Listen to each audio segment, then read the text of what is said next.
Warren Buffett is the best investor of all time. If you gave him $1,000, he would make you a lot of money. When Buffett started his investment company, it was worth less than $1 million. Now, it's worth more than $30 million.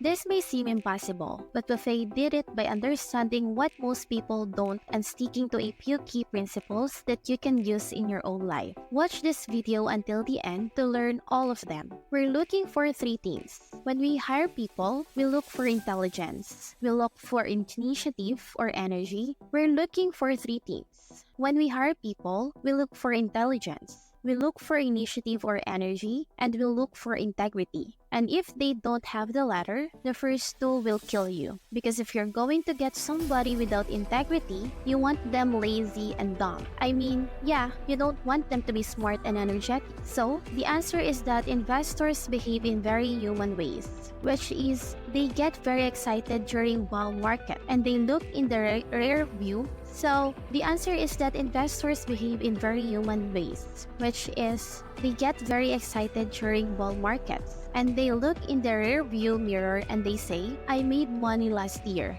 I'm going to make more money this year. So, this time, I'll borrow, or the neighbor says, I wasn't in last year when that neighbor was dumber than I made a lot of money.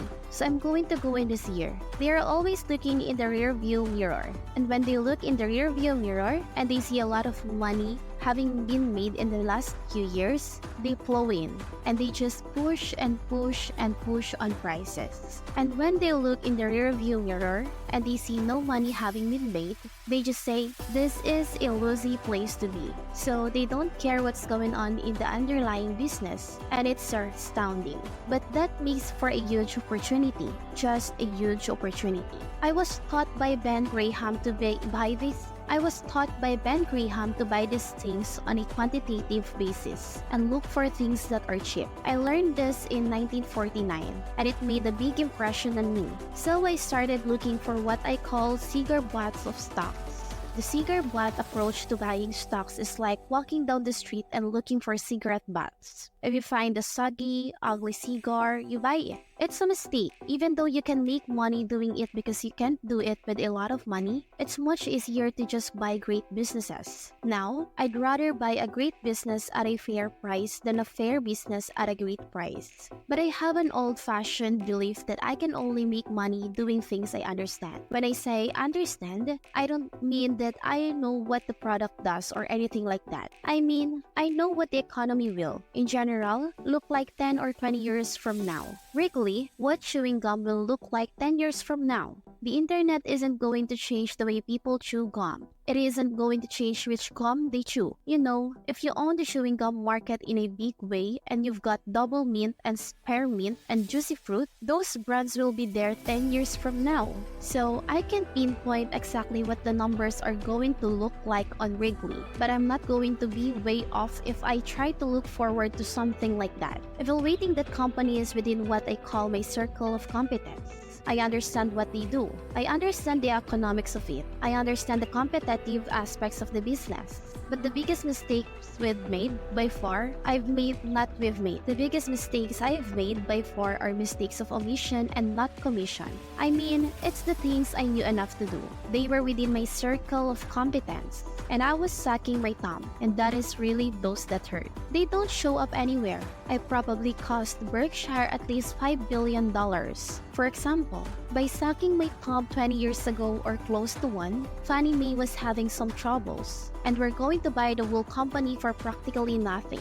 And I don't worry about that if it's Microsoft, because I don't know it, because Microsoft isn't in my circle of competence. And so, I don't have any reason to think I'm entitled to make money out of Microsoft or out of cocoa beans or whatever. But I did know enough to understand Fannie Mae, and I blew it. And that never shows up under conventional accounting. But I know the cause of it. I know, I pass it up. And those are the big mistakes. And I've had plenty of them unless I tell you about them in the annual report. And I resist the temptation sometimes. unless I tell you about them in the annual report. You're not going to know it because it doesn't show up under conventional accounting. But omission is way bigger than commission. There are big opportunities in life that have been to be seized. Oh, we don't do very many things. But when we get the chance to do something that's right and big, we've got to do it. And even to do it on a small scale is just as a big mistake, almost as not doing it at all. There are big opportunities in life that have been to be seized.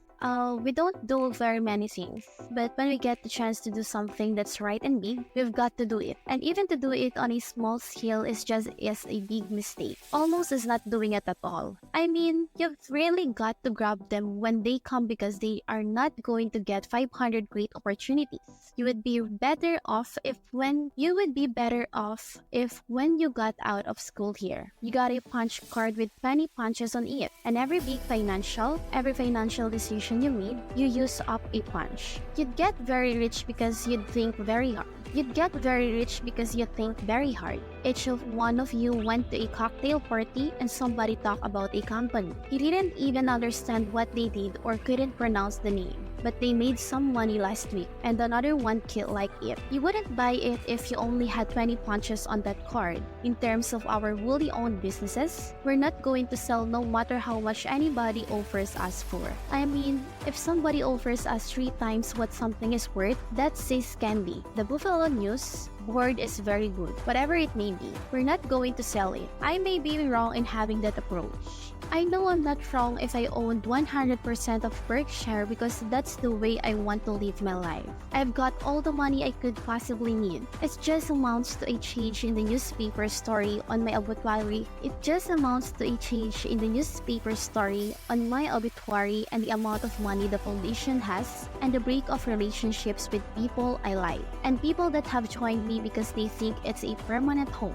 To do that simply because somebody waves a big check at me would be selling one of my children because I'll be waiting for a big check. So I won't do that, and I want to tell my parents I won't do it so that they're not disappointed. Me more and more with certain stock we've got that approach. Now, if we were chronically short of funds and all kinds of opportunities coming, we might have a somewhat different approach. But our inclination is not to sell things unless we get really discouraged. Perhaps, with the management or we'll think that economic characteristic of the business change in a big way. I mean, and that happens. But we're not going to sell simply because it looks too high. In all likelihood. So now let's go over here. Hello, Mr. Buffett. I got 2 short questions. One is, how do you find intrinsic value in a company? Well, intrinsic value is what is the number that, if you were all knowing about the future and could predict all the cash that a business would give you between now and Judgment Day, discounted at the proper discount rate. That number is what the intrinsic value of business is. In other words, the only reason for making investment and laying out money now is to get more money later on, right? That's what investing is all about. Now, when you look at a stock, when you look at a bond, it means the United States government. Very easy to tell what you are going to get back. It says it right on the bond. It says when you get the interest payments, says when you get the principal, so it's very easy to figure out the value of a bond. It can change tomorrow if interest rates change, but you are the cash flows printed on the bond. The cash flows aren't printed on a stock certificate. The job of the analyst is to print out, change that stock certificate which represent an interest in the business and, change that into a bond and say, this is what I think it's going to pay out in the future. When we buy, some new machine for a shop to make carpet, that's what we're thinking about, obviously. And you all learned that in business school, but it's the same thing for a big business. If you buy Coca-Cola today, the company is selling for about $110 to $115 billion in the market. The question is, if you had $110 or $115 billion, you wouldn't be listening to me, but I'd be listening to you, incidentally. But the question is, would you lay it out today to get what the Coca-Cola company is going to deliver to you over the next 200 or 300 years? The discount rate doesn't make much difference after as you get further out, but that is the question. How much cash they are going to give you? This isn't a question of, any question question about how many analysts are going to recommend it or what the volume in the stock is or what the chart looks like or anything. It's a question, how much cash is it going to get you? That's the only reason. It's true if you're buying a farm. It's true if you're buying an apartment house. Any financial asset, oil in the ground. You're laying out cash now to get more cash back later on. And the question is, how much are you going to get? When are you going to get it? And how sure are you? And when I calculate intrinsic value of a business, when we buy businesses, and whether we're buying all of a business or a little piece of a business, I always think we're buying the whole business because that's my approach to it. I look at it and say, what will come out of this business and when? And what you really like, of course, is them to be able to use the money they earn and earn higher returns on it as you go along. I mean, Berkshire has never distributed anything to its shareholders, but its ability to distribute goes up as the value of the businesses we own increases. We can compound it internally, but the real question is, what's coming out in future years? And you're right, the value of money is getting into how many years you have to wait to get it and what you have to give up in the meantime. And the amount you give up in the meantime, particularly if you have other things you could invest in, is opportunity cost. If the rates of returns that are available to you on investments in general, then the higher the rate of return that you would want from a specific investment. But if you're looking at a business and you're trying to decide whether to put more money into it or buy a stock at a given price, or buy an apartment house or a farm or whatever it may be, the question always is, compared to what? I mean, it's an easy question if government bonds are yielding 15% and you're looking at a stock and you say, well, I don't know about that stock, but I got a sure 15% here. You know, it's a very easy question. It's a very hard question when you're looking at a stock that may earn 12 or 13%. And you say, do I really want to own this or would I prefer to own government bonds at 12 or 13%? And it's a relative question, always. And so, it gets into opportunity cost, and that gets into interest rate. But the main thing you are trying to do is find something you understand, and you're trying to evaluate what the future economics of it will look like, what the competition will look like, how hard it is to penetrate the market, all of those questions. And then you compare what you have to pay to get it to what else you can do. And you look around. You're always doing that. That's what you do. If you're looking at buying a farm, you look around. What else can I do? If I put my money in stocks, if I put my money in bonds, if I put my money in apartments, if I put my money in farmland, whatever it may be,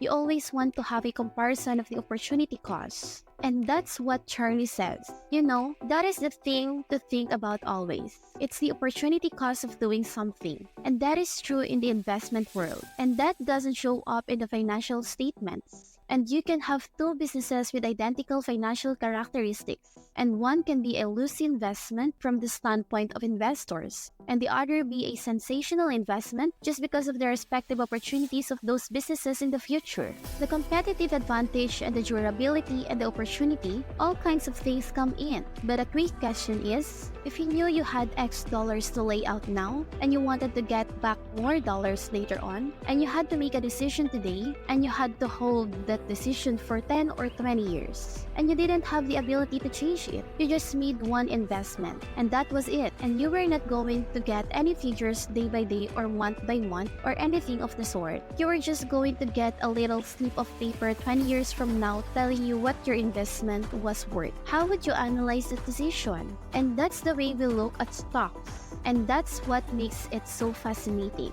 There are thousands of opportunities out there. There are new ones every day. I mean, you don't have to swing at everything. You can wait for your pitch. Or as Babe Ruth used to say, wait for your fat pitch. And what that means is that when they throw you a fat pitch, you take a big swing. You know, like you did. And you can wait for that fat fish in investing. And in life too. But investing is the same way. And when it comes, you really have to swing hard because you're not going to get a lot of pitches. And you can go a long time and not get a pitch. But when you get it, you really got to swing. And that's exactly the way we look at it. And it's the only way we can see it. We're not smart enough to do anything else. And we know we're not smart enough to do anything else. And we're not trying to be smart enough to do anything else. We're just trying to be a little bit right over a long period of time. And that's exactly what we're trying to do. And so far, it's worked out okay. So ladies and gentlemen, thank you so much for joining me on this incredible journey today. I hope you enjoyed the content as much as I enjoyed creating it for you. Remember to hit that subscribe button and turn on notifications so you never miss any future videos. If you found value in what you watch, don't hesitate to give it a thumbs up and share it with your friends. Your support means the world to me, and it helps the channel grow. I love reading your comments, so feel free to leave any feedback or suggestions for future videos below. Let's keep the conversation going. Remember, life is an adventure, and on this channel, we're exploring it together. So, until next time, keep chasing your dreams, embracing the unknown, and spreading positivity. Stay curious, stay passionate, and always keep learning. Thank you again for being a part of this amazing community. Take care, stay awesome, and I'll catch you in the next video. Bye for now!